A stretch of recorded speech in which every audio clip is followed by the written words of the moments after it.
Welcome everybody to the CGF and Beaver Show, proudly brought to you by beteasy.com.au.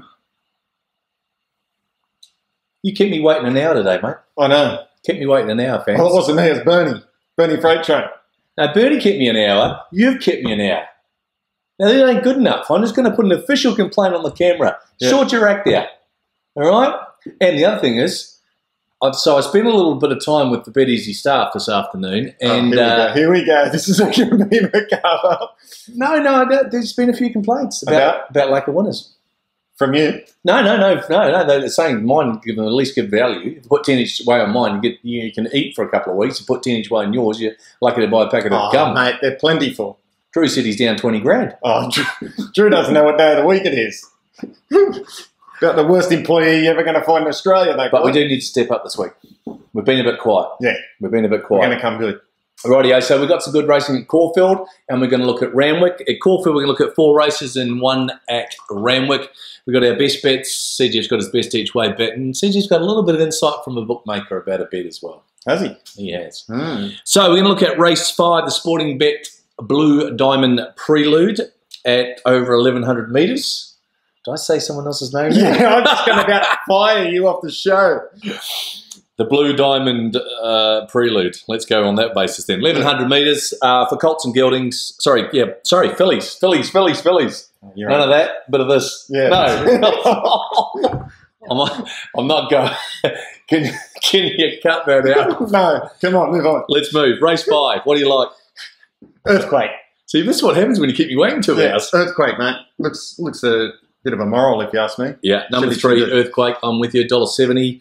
Peter Snowden, Damien Brown, interesting appointment on the horse. Yep. Only one that can beat it is Eloping as far as I'm concerned. Yep. Lumosity's not totally hopeless, but I think Earthquake just wins this. Yeah, looks to be a good... I think Earthquake go very, very, very close to winning a Golden Slipper myself. Yes, me too. Race 6 is the Colts and Geldings version of this 1,100 metre Blue Diamond Prelude. Yep. And we have a raging hot favourite in this, Rubik. Another and I think Rubik wins. Me too. The only thing that does bother me a little bit is it's come down from Sydney and it's only had 1 start. You could say the same for Earthquake, I suppose. Earthquake won at Randwick. Yeah, but there's a lot in here that have only had 1 start. But if you've got the cash, race 5, race 6, Earthquake into Rubik, you ain't going to go far wrong. Yeah. Get 250. You're going to get more than that. 171. You are too. Yeah. I was never that good at maths. I know. Never that good at maths. No wonder you don't win on the punt.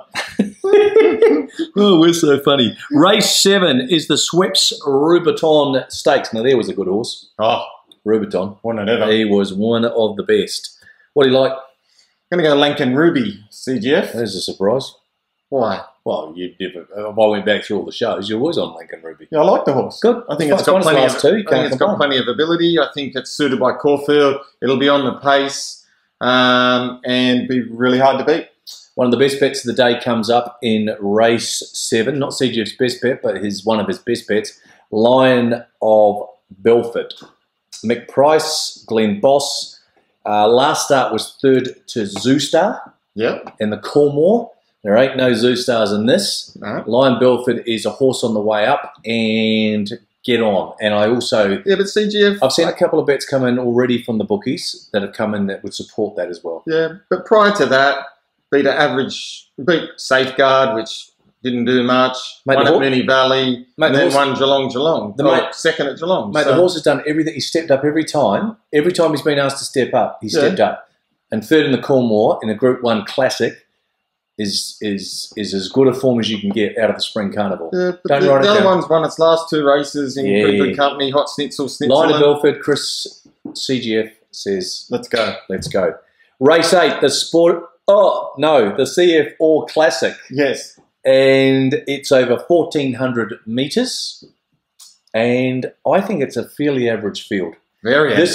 This race has always been a race where they all come back for the autumn. And you see lots of good horses, and unfortunately, I'm not seeing lots of good horses. I'm seeing good horses, but not some of the fields we've seen in the past. Yeah. Melbourne Cup winners and God knows what else. We've got a Cox Plate winner, but yeah, the jury's still out. Jury is still out. Yes, correct. What do you like? I'm going to go a bit left field, and I'm going to go for Hawkspur. First up. It's obviously short of his best, but in this type of field, with no standouts, it could sit off them and fly home. So, yeah, I'm going to go for Hawkspur. I was going to go for Hawkspur. Yeah. But I went Eurozone. I reckon this is a good horse. I reckon it's a horse coming back, and I think Fortella's a chance. A moment of change should win this race. Should, but he's a should of horse. Yeah, and I'm off him now. Hawkspur, I reckon there's a real chance in this. Sartorius is a star coming back. Finish your card. Seamus Award's the one. The jury's out. I don't know. I just went Eurozone. Damien Oliver, $6.50. Bit of value. Won its first 3 up in Sydney. So, and they wouldn't have taken it down if they didn't think they had a fairly good opportunity. So I'm going to stick with Eurozone. Yep. Takes us to the Royal Randwick. And we do have a very good race here, the Expressway Stakes over 1,200 metres at 4:12 p.m. And Boban is preparing himself for a comeback. Yep. Waller reckons he could be a chance. Could be a chance. Could be a chance. Could be a chance, as you would say. Yeah, could be chance. I would say chance. You would say chance. Yeah. Not for me, but what do you like? Boban. Good man. That's the best horse in this field. Yep.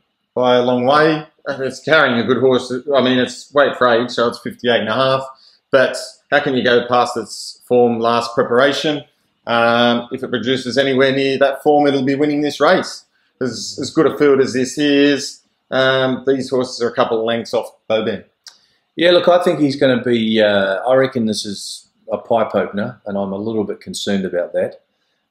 Mind you, he won 5 from 5, so I'm not in any way. Mate, he's got a few bigger pipes than most of these. Yeah, sure. I'm gonna go with appearance. Yep. 5 first up starts, 2 wins, 1 second, 1 third. Was off its game last preparation. The word is he's back, or she is back on her preparation. And if you look at her form and everything else, she's in this with a shout. The interesting horse for me is Speediness, that they've brought him up from Melbourne. Yep. He ran a second in the Crystal Mile. He got nodded off by Boban in the Emirates. Just interesting that they've brought him up when there's plenty of good races down there in Melbourne. But I'll stick with appearance at $9. What's your best bet of the day? What other bets you've got for us? My best, well, the other bets I've got is the last race in Caulfield. Yep. I really like Arenosa. Yes. I think it's going to be very hard to beat. Chris Waller, $9. Yep, so good horse. Might be $9 on the day. No, I also like in Sydney, race 4, number 8, Target in Sights, around the $6 mark. Yep. And Beaver's best of the day comes up in race 7 at Randwick, number 3, Monton, at $5. Jesus, value. Yep. I'm sick of your crap that you're giving me. I'm there this week. I think Monton's going well, and I think it can be a big chance in this race. Yeah, I'm not so sure about that. But anyway, I think you need to go back to your $1.50 certainties because I can't see it winning. But anyway, you've put it out there. The bookies tell me that race 2, number 2 at Caulfield, Pakal, $2.35. Yeah, hard to beat. Good. That is the bookies' big smoky bet. And I have seen a couple of bets, Pakal into line of Belford already. Yes. Getting some good odds there. What's yours? What do you got? My best each way bet comes up in Caulfield race 9, number 7, and Time for Julia, $8. Peter Moody and Luke Nolan. My best bet, and this is going to be a very good horse. Very good horse. Race 3, number 5, Cramming. In Sydney. O'Shea McDonald in Sydney. Won like a superstar at Wyong last start. Have a look at its breeding. It's got a bit of the Zabeel at the back there. I saw the old fella on the TV the other day, 27 Zabeel. Looking good. Cramming. You'll get about $3.50, $4, 1,600 metre race. I reckon this is a horse on its way up. Loved the way it won last start. It was so far out of its ground, it was ridiculous, and it picked them up like it was bloody, they were shot and he was coming out of a gun. Yep. So he's my best bet. A Time for Julia, best each way. And like I said, the bookies like Pakal. Right. That's it. That's it. That's the show. Good. Let's see how many winners we've got. We'll do a bit of a recce at the end of next week. All right. And we'll see who's fed and who hasn't fed anybody. Okay, that's good. All right. I'm happy with that. Go to beteasy.com.au. Get all your markets. Bet responsibly. Have a fantastic weekend. Maybe have a few beers at Friday lunch just to get things moving. Yep. I'm not Beaver's against that. going to Wanderers Raw tomorrow night, mate. Oh, all right, good. You going to mug anybody, or are you going to watch the football? The young bloke's walking out with some of these soccer players. Oh, so you're giving yourself a bit of a rap, are you? No, he's just going out there. Good stuff. Probably should be playing. Probably should be playing. Right, everybody, enjoy yourself. Like I say, go to beateasy.com.au. Thanks for watching the show, and we'll talk to you next week. Ciao. Right now.